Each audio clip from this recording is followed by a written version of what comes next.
I'm Eve Hewson and I play Anna Wetherill in The Luminaries.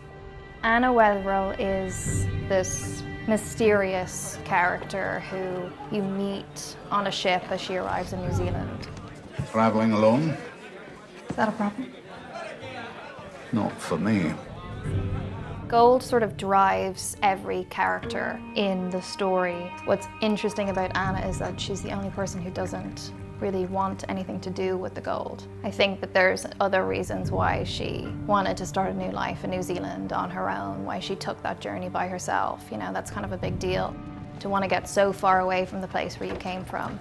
Her character sort of represents what can happen to someone when that greed comes into play and when people sort of try and take from you or take from the world something that they don't own. My name's Himesh Patel. I play Emery Staines in The Luminaries.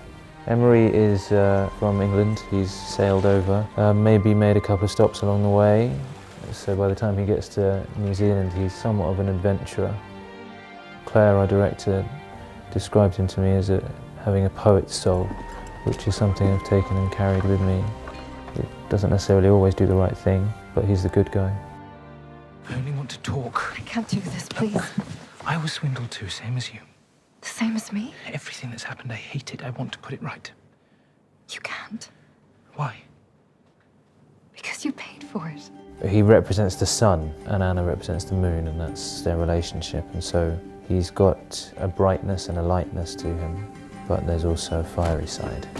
I am Eva Green and I play Lydia Wells in The Luminaries. Lydia Wells is an American who runs a fortune parlour in New Zealand during the gold rush.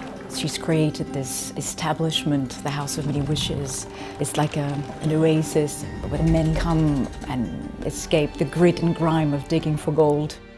Lydia is fun to play because she is an adventurous, but she's also a survivor, and like many survivors, there are no rules. She feels she's above the law, that she can have whatever she desires, no matter the cost.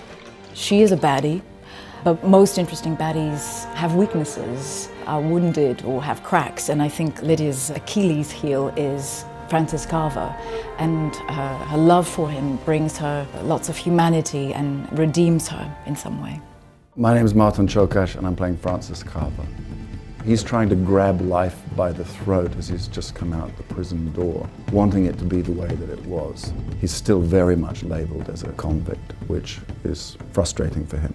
There was a love affair that began with Lydia before all that, and that's probably held him together, I think. Girl didn't show. I suppose I must look very foolish. Well, I'm not one to judge. I've been waiting on the same woman 15 years. He's there for Lydia primarily. They have something of a Macbethian relationship. And the further he steps into it, the more complicated and challenging it becomes. And rather than accept his fate, he tries to wrestle with it. And for me, the inner life of Francis Carver has been very much about wanting to honor that love that he has for her. And that sets off a series of adventures that ultimately end in loss after loss. My name is Eric Thompson. I play Richard Dick Mannering in The Luminaries. You know, he's a small-town gangster, basically. He's a whoremonger. In that time of history in New Zealand, it was seen as a social service, if you like, and he's made a lot of money out of it, and he builds himself up as being this kind of grand provider and beacon of the community. His moral compass is just completely askew. From his perspective, he's going to do everyone good. You looking for someone? No. Well, I can get you anything you want. Forgive me. You want someone else? Forgive me. You tell me what you want. Anything you want, I can find it. And on the other side, as you can tell by my current visage, is that he has a love for opera and things of beauty. One of the things he wants to do with his money is to build an opera house, and that's what he uses to lure Anna to hook a ticket. Is there much call for an opera on a goldfield? From what I've seen, there's a great hunger for beauty and for things that make sense. It's a dirty business digging for gold. You know, I can't judge him. You know, I've got to love the characters that I play. I just enjoy his flamboyance. I enjoy the fact that he has so many facets. From an acting point of view, I've been allowed to explore all of those facets, and it's been a great experience.